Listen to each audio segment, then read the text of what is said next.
Men ayni damda Fitzgeraldning Buyuk Getsbi kitobini o'qimoqdaman.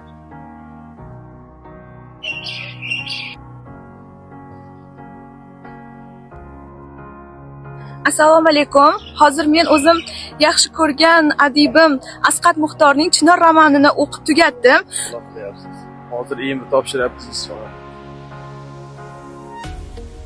Ulug'lar shunday yashash.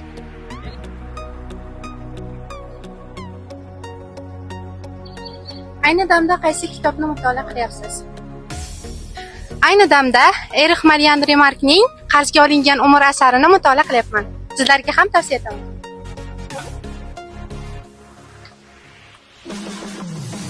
Ayni damda Duo taqdirni o'zgartiradi nomli kitobni.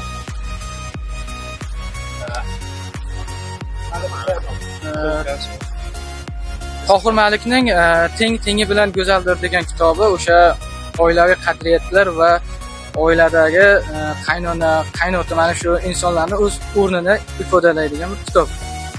Lekin ancha qiziqarli va o'z o'rnini topadigan kitob.